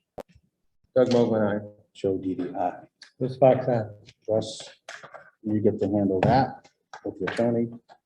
And I should be here next week and after that for probably the next few meetings. I will not be here. Okay, will you be remote? I don't, I would love to be remote. But I guess I can't be under medication and be remote. No. Okay. You think I'm an idiot? Are we gonna Hold review on. those, are we gonna review those documents? I think they were sitting as chairman all tonight. So we're gonna review those documents in open session right now? Or just designate the chair, just acknowledge that we received. I really don't- I could read them up if you want. No, just give me 1 minute. At least we got the first page. I'm not gonna read all that. Oh, and this-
I'll submit my commentary and writing to the CAO for handling by Mr. Fox. And some of these are factually incorrect.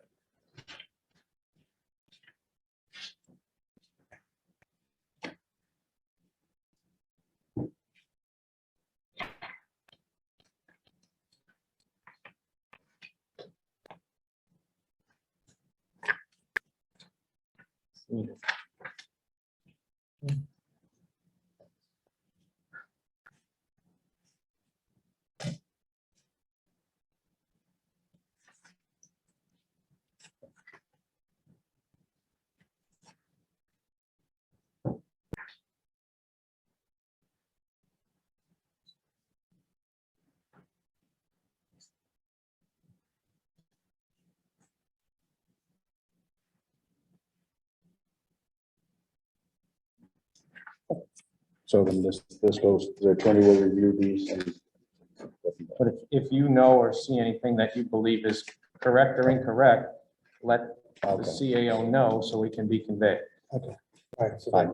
receive any comments, have them All right. aggregated I will look at these and tomorrow. provided to council. All right. Let me get my notes Part of the tomorrow. review of the laws. Okay. All right, so the vote was taken, Yep.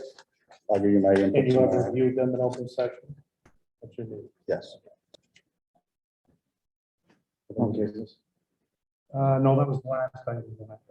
You have any business? I have two. Okay. One is, last week I attended the PVPC meeting with Auditor Bump, which was timely, just considering one of her things that she does as the auditor is review legislation for potential things missing adequate funding if the legislature passes a law that imposes a financial burden. The auditor is the one who identifies the funding gap and is supposed to compel the legislature to correct that via funding. But she did make a presentation around a discussion, a research document that her auditor department had put out regarding this severe underfunding of the western half of the state as it comes to infrastructure, especially regarding the allocation of Chapter 90 and other things that are based a lot on population that don't necessarily correlate. So miles of road to population don't necessarily correlate as well out west than it does out east. It was a very interesting thing, and I would ask that we get a copy of the report. I read the abstract and there's a lot of good information in it. So you want a copy? Yeah, because it encourages the legislature especially to pay more attention to Western Mass, especially vis-a-vis roads and culverts and Mass Works funding, because those seem to be very, very badly slighted toward the east. Granted, I was at a Pioneer Valley Planning Commission meeting, so they were all singing on the same tune, but it was a very good presentation. I did see the town planner, John Goddard, was there as well. But it was a good presentation and worth reviewing for this board too. I'll get a copy of that. It is true. There's a division, it's called Division of Local Mandate in the state auditor's office, and they're supposed to receive any inquiries from municipalities relating to whether or not regulations or laws that are passed are unfunded mandates, and then how the legislature is supposed to respond to that by giving municipalities monies to then implement those rules and regulations. It's all born out of Proposition 2.5 from the early 1980s. Because at one time, we were going to submit a letter, request for a letter of determination on whether or not this new police reform Yes. legislation, and whether or not that was going to constitute an unfunded mandate. They had told us that the regulations weren't done being promulgated, so it was premature to ask for that determination. Okay. Your second item? The second item is I want to just, hats off to the citizens of Southwick, the Southwick 250, yourself, Mr. Deedy, and everybody who took part in pulling off, I hope was one of the best days in our town as far as celebrating the 250th birthday of the town of Southwick. And the weather held off pretty well to get the fireworks in. And I just, hats off to Mr. Putnam, the entire 250 committee that worked tirelessly for the years leading up to it, and then had to take a one-year delay due to COVID, but was still able to pull off a fantastic event, including the parade and the music and everything that was going on at Wally Park on Saturday. And the War Memorial. And the War Memorial dedication We at noon. attended that too. Thank you. Yes. And I just hope that everybody enjoyed the festivities and had a good time and shows what this community can do.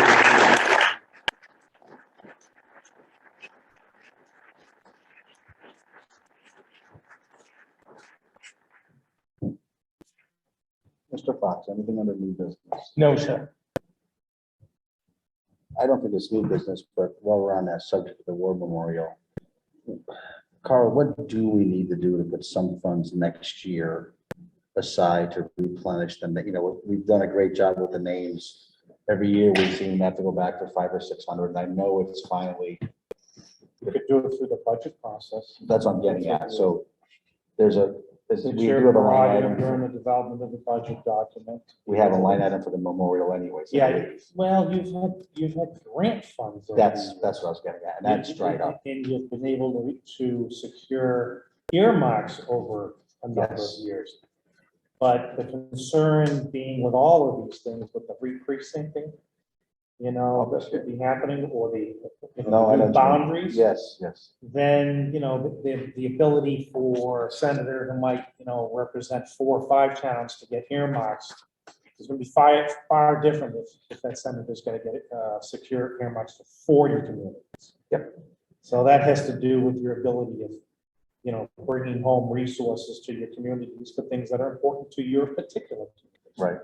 Because what we may have for needs may be different than 85 miles from here, up near the Vermont border. Correct. And we're not looking for much, just something to as every year we do it once a year, as you know. You'll still be able to pursue those avenues, but at least in the budget process. Because what you're gonna have is on these war memorials, especially on these new panels, there's a process that we have in a policy with the VFW, Yes. the American Legion, to go through and review people's names who would qualify Yes. to have their name added to the panel. So even since we've had it last updated, we're now aware of another name that's coming Exactly. through. So this is going to be an ongoing issue is. that's going to have to be reviewed each year with those veteran service organizations. Yes. And what we're finding is it's, it's 500 for X, but it's only 550 if there were 6 names. Right. It's still that one hit, when they come out. The initial mobilization Yeah. of the person to come out. Yeah, the names are cheap. It's just the process that gets it there. Okay, I'll make sure I make a note of that. That's all I have for new business, if it's anything like that. There's nothing else, okay? One quick thing, just to make it clear, and I would like permission from you gentlemen to have a discussion with Sage Fury regarding the issue he brought up during public comment. I know I asked for. You're our IT guy. We also go to the MMA seminar. Yeah. Virtually last year and for the last 3 years, and got quite the lesson on OML and Teams and Zoom and Slack and how you could potentially jackpot yourself. So I want to have that discussion with Sage. Not a problem. No problem. Thank you. You're welcome. Old business. Appointments for town boards, committees, ad hoc cable TV. Are we all set with cable TV? I don't think we should entertain any appointments to any boards or commissions based on the erroneous OML complaint until it's disposed. That's fine. But I do have Carry someone that forward then. that has to reach Correct. out to you for the internet thing they were talking about. Well, that's what I was saying, that there's an OML complaint here. Perhaps it was typo, but one of the members moved out of town. I have 2 applications in front of me that I asked to send letters of interest, which I forwarded to Carl. But they're letters of interest, they're not resumes. It's an ad hoc advisory committee of the Board of Selectmen, but those people will be unable to serve the town until this is resolved. Okay, fair enough. Discussion of master plan and subcommittee members. You did that already. Did that already. Good old town roof design and project status. Yeah, nothing in the last week. They're doing internal reviews and developing existing conditions down at their offices. All right. Did you guys have a chance to look over the fees for liquor license? No, they tabled it.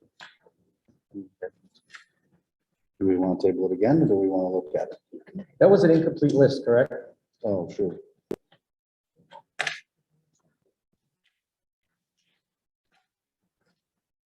Chairman, Mhm. I reviewed it a little bit. Yep. My suggestion, due to the pandemic and the pressures that a lot of small businesses are under, I would suggest that we hold the fees the same for this coming year. So was that a 10% discount for each category? No, I mean, just The go to normal the fees. regular fees, And not go up. Okay, just to resume. resume to our regular fees, but not an increase. We can vote on. Is that a motion? That's a motion. I will second that motion. Yeah, you okay? No, I'm fine. All those in favor? Joe DDI. Russ Fox, aye. Doug Mogul, aye. Just wanted clarification, that's what I was looking Yeah, for. yeah. That list that was in the list of fees, the list of establishments was not complete. All right, understood.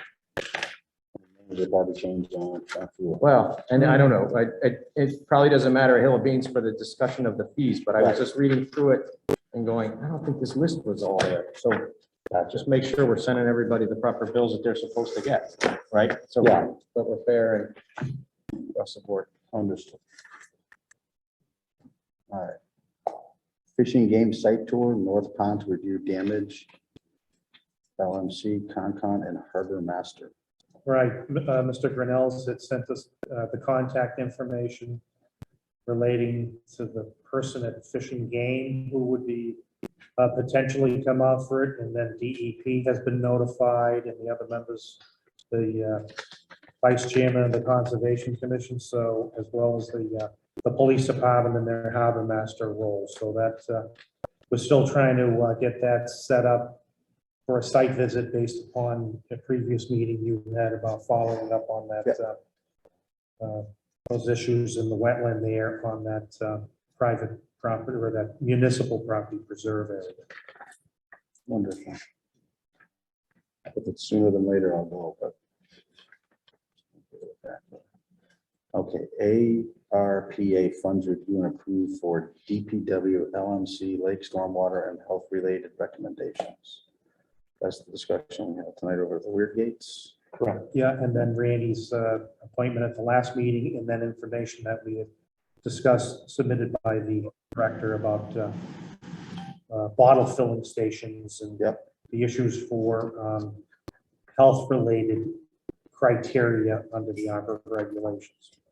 Okay, so that I don't have an exact number on yet. Tim's just double checking a few things, but I'm sure to do them in all the different municipal buildings and to do, you know, any potential electrical work and plumbing and all the other issues that relate to it, and fitting them into walls. Weren't we gonna do two for senior center anyways, before all this? Yeah, It never happened. well, we were trying to do that, and we applied for an MOD grant, Okay, that's what it was. because remember, we had the ADA.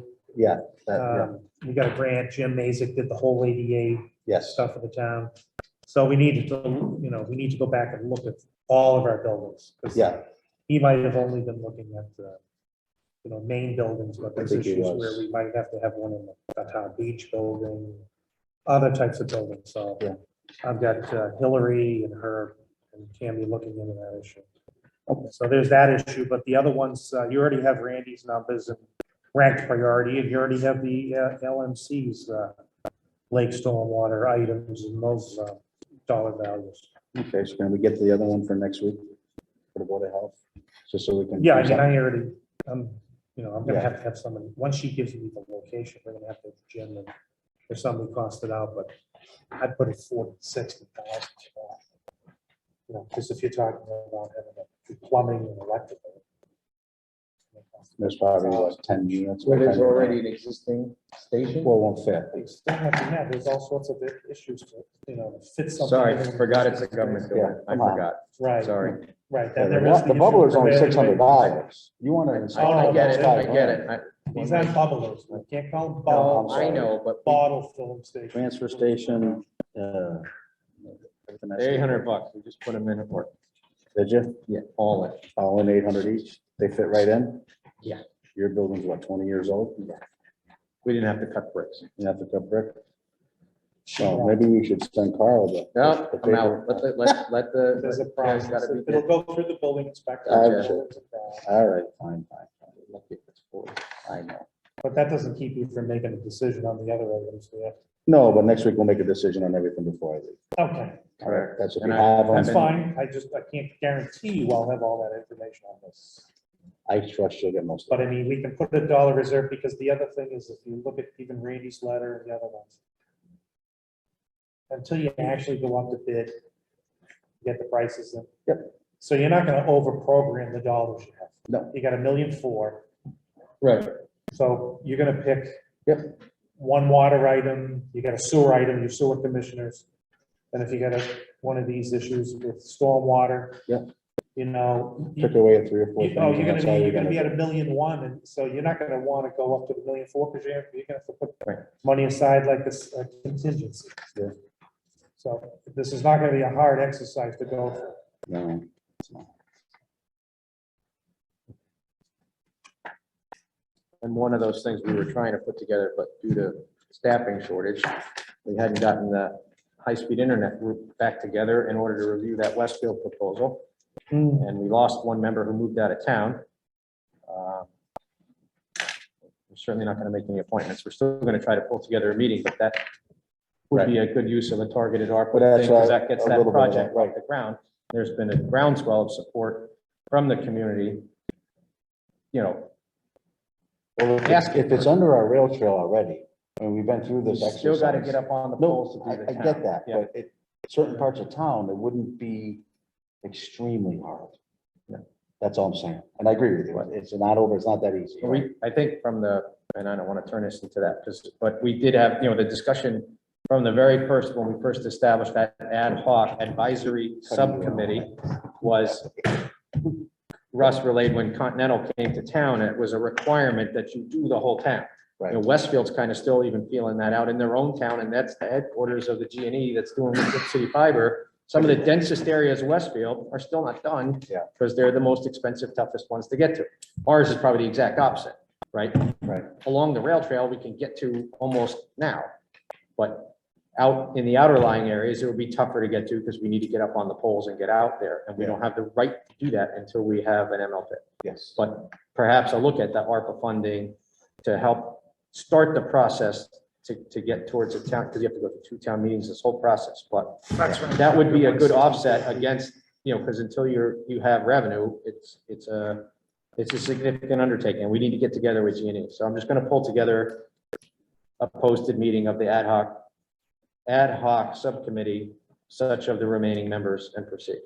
And until this other issue is resolved as to how we go about appointments, I can't even bring forward 2 experts who have submitted letters of interest that I forwarded. But until we go, and I guess we'll have to have their resumes and have a public interview, I won't even put them on ad hoc sub. The other thing, Mr. Chairman, is in terms of what Doug's talking about, because we're really making decisions about the first half of the allocation. You do have the second half. Correct. You could address those other issues you're going to bring forward later on when that committee comes on with recommendations. Yep. So let's Good just be point. mindful of that. You don't no, understood. hold other things All up. right. Yeah, we get Because it. Doug knows this is going to take a while to do those other steps. It is. Yeah, it's a big process. But, hey, at least we're still looking at it. All right. Old business, anything? Mr. Fox. No, under old business, I was just gonna mention the parade and the 250 and kudos to Jim Putnam. I think he did an outstanding job and you, Mr. Chairman, stepping forward at the end with Jim to put together a parade that was planned for last year. I kind of had to do it on a shoestring this year, but you guys put in a tremendous amount of effort and you should be commended, both of you and the other members of the committee that did outstanding work. I believe in the words of Jim Putnam, he said, lose my number. So, But it was also a great. No, it was. And just for the town, I mean, everybody that came out and helped out and yeah, stood outside and, just saluted their own town, and the pride in the town was palpable. Well done. So I think it was great. it was, so, at 11 o'clock, there's no one there for the parade. At 12 o'clock, some of them were finally coming in. And, and it was overwhelming by 12:15. It was a zoo there. You guys saw it. It was just hell, and, yeah, we got it done. We got it out. The nice part was everyone thought they were the last ones. I'm like, well, you haven't seen the tractors and the horses. Thank God. So you really weren't the last ones. I know they were at IBS. They were in a whole other. No, stadium. understood, but there was no more room left at. But well done. Oh, I was DPW. behind the salt shed. There was No. no space left in that. No, I did not realize. In fact, I was gonna ask Randy how the building and the grounds are doing. Good, there was no mess, right? No. And I spent the next morning. That was at an Wally Park picking up enormous- all Except the- somebody must have kicked the faucet, now it's leaking. Well, here's a leak. There's a leak.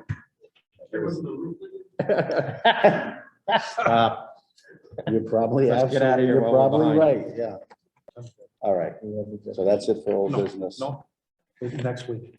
Executive? No, No executive. that's gonna be next week. All right, There's no one in the waiting room, Mr. Chairman. Wonderful. I need a motion to adjourn. So moved. Second.